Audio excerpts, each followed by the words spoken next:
You're listening to the Ask Drone U podcast. You ask, we answer your drone questions. Whether you're here to turn your passion into profit or you simply fly for fun, we're a community of learners and teachers who aspire to achieve greatness.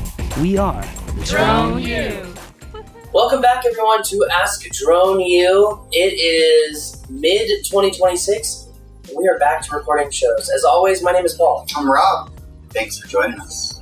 Thank you, indeed. We've got a lot of questions from our community here, and a lot of actually very good questions. We're going to be doing a quick series on answering these questions because they seem to be the most relevant, and we also want to reward our community as a whole. If you haven't been in the community recently, we moved to an all-new app platform, which has really been working for a lot of people. It's quite encouraging. It's been amazing. Yeah, had a great time being in there, and I think it's awesome seeing people help people. So thank you for everybody that's been active in there. It's been amazing. 100%. Well, let's get to these questions. We're probably going to be doing 12 separate shows just to keep the questions succinct and specific. So let's get into the first one. Daniel C., referencing sales and business, says, I'm not a natural salesman. It's my biggest weakness, and it's why I've ended up doing every other role in the business except for sales. What's a practical way for a non-salesperson drone pilot to actually get sales? What would you say to him, Rob? Become a salesperson? Sorry, Daniel. So, Daniel and Michael are going to be doing a call for the community, for community members, in early August about how they are deploying AI in their businesses. And it's going to be really, really good. I'm anxious to be a part of that call to see what they're talking about because it's something they've been talking about in the community. And I bring that up because I'm guessing that a lot of people turn to AI in that scenario because they're hoping that that will be the answer to this question. And while AI is obviously a huge tool for all of us, we're all using it to varying degrees, some better than others. Like I think Daniel is using it exceptionally well. The reality is, and I can relate to you, Daniel, I'm the same way as you are. And I think when you say it's why I've ended up doing every other role in the business except sales, I'm assuming you mean your drone business. That's the inference I make. There won't be other roles for very long if the sales role isn't taken care of.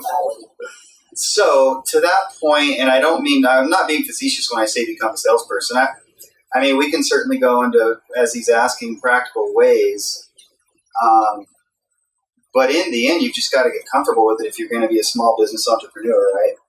And so when I had the mortgage company years and years ago, we found ways to reach out to people that were unique. For example, we had to reach out to realtors and we figure out how can we connect with realtors in ways that they'll actually pay attention to. So we sent them things in these stupid red tubes. And you know what? Most of them got opened and we heard from a lot of them instead of just sending a letter or something. So I think you got to think of unique ways to connect with the people that you want to connect with. That's one answer that I would come up with. Well, to piggyback off of that, I think maybe the issue with him is that he sees sales as against his identity because they're people that are inauthentic, not trustworthy, etc. And what you're saying is unique ways to get their attention. I also think it's unique inquisitiveness to be able to just, speak to anyone and not be afraid to ask them questions confidently, I think is what it comes down to. But please continue on. Well, I'd like to hear a little bit more about that. Ask who questions about what? Well, in all honesty, like the business is about handshakes, whether you're doing it digitally or whether you're doing it in person. Business is literally about relationships, talking to people, and sales is about essentially expressing a solution to a problem, and your value to that solution either works or it doesn't, right? Yeah. And so when we say being inquisitive or unique, I think one of the most important skills that someone can learn as a businessman or woman, either one, is what question can you ask someone that instantly triggers an interest to work with you, and it instantly triggers, oh, that person is thinking about how I do my thing and the problems that I'm facing and wants to help me.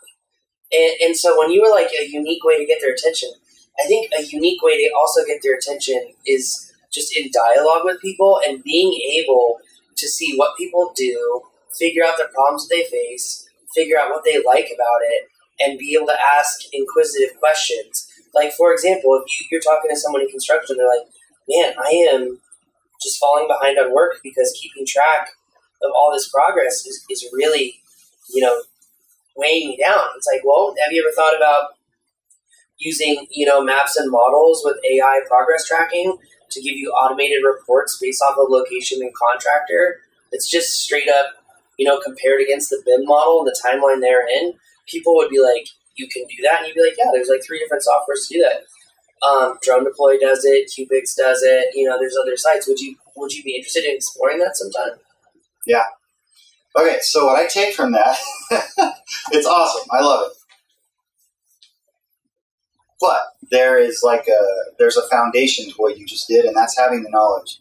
And so one of the things that I think about in terms of practical ways to be a better salesperson is to know what you're selling better than anybody else. And that's something that you're really good at, and it comes naturally to you. And some people are going to have to work harder because not everybody's like Paul and they read it and now they know it. Most people are not like that. So I think being a better salesman is going to include knowing the subject matter exceptionally well, whatever it takes to do that. Spend money in the lab, so to speak, running projects, whatever it's going to take. But if you do that, and because it's about competence, I think when we're talking about this practical ways to be a better salesperson, for me, it's about competence. And so when I was selling mortgages to realtors, the more I knew about mortgages, I didn't really care about the realtor anymore. I felt like I could pursue the realtor that I wanted to work with because I knew mortgages better than anybody else that did them, or at least as well as. And that's going to ebb and flow. But they want somebody who's really knowledgeable and, like you said, is going to help them get from point A to point B in a way that they never thought of. And when you do that, sales is going to be easier. It's going to be more fun, probably. Yeah. What do you see as practical ways to help them? I've got something in mind, but I'm curious, like, what would you say is a practical way?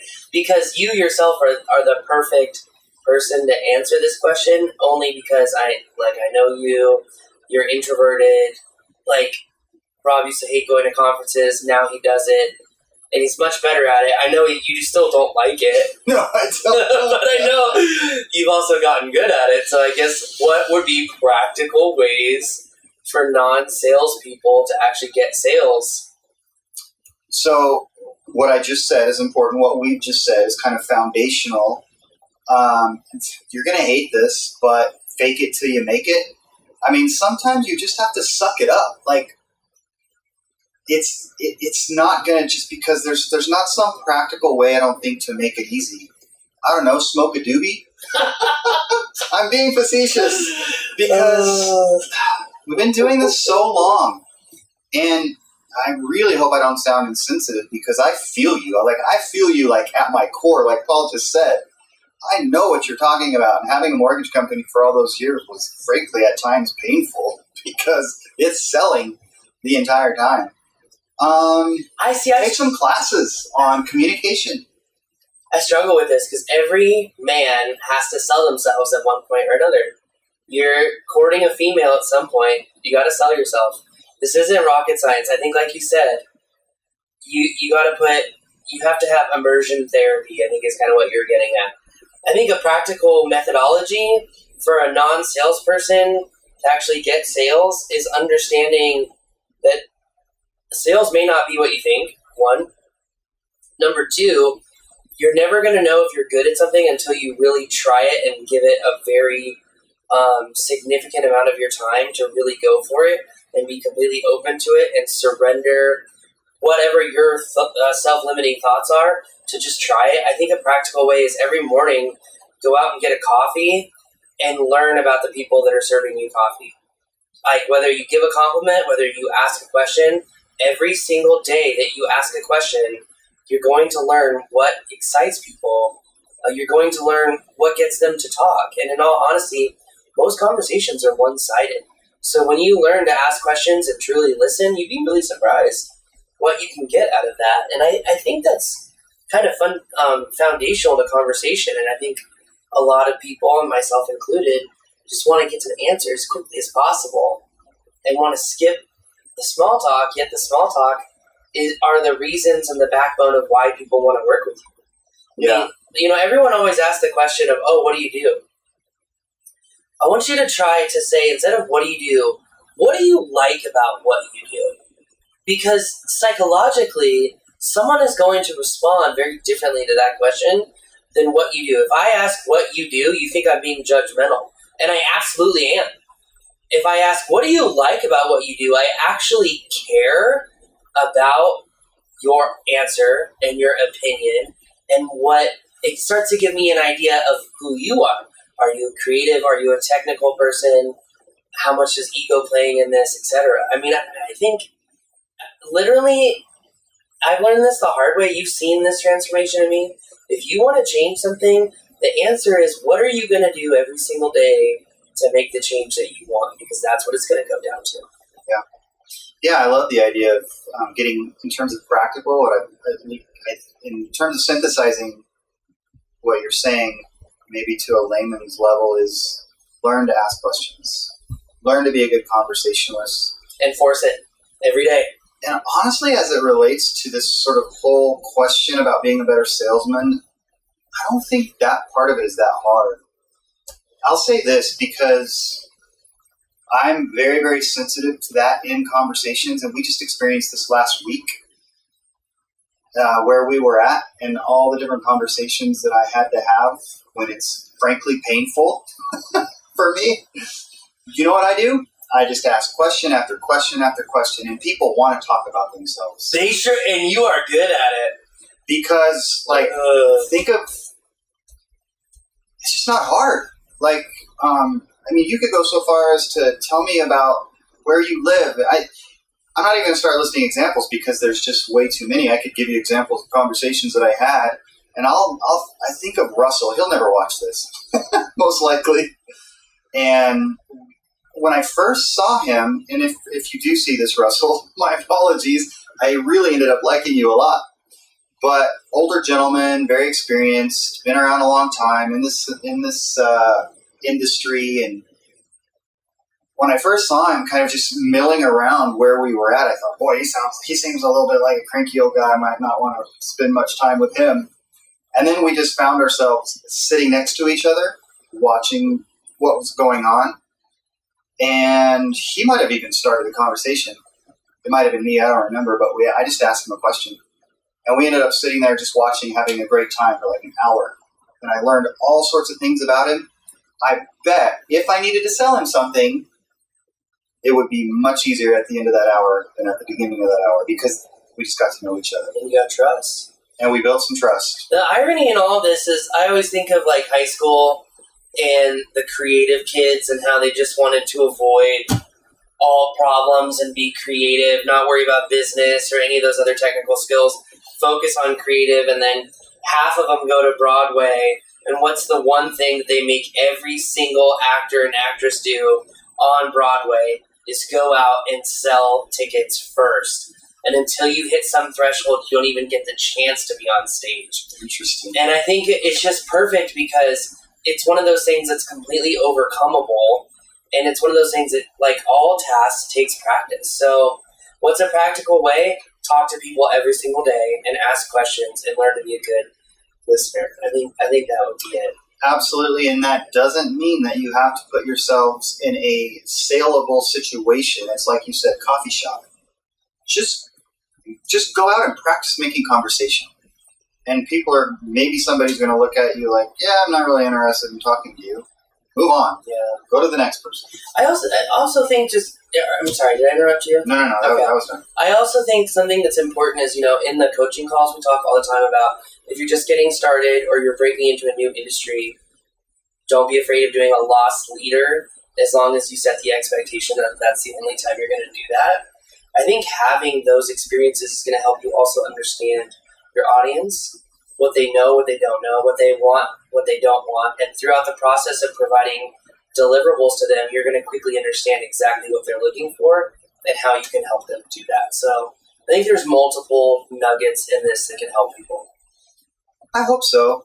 I would imagine, anybody asking this question might be wanting something a little bit more like exactly what should I put in my email to have somebody respond to it, or should I send postcards, or those kinds of practical things. But I just think it's deeper than that, ultimately, if you're going to be good at this. Yeah, I agree. One last point that I would make, and it's not going to be feasible for everybody, partner with somebody who's a good salesman.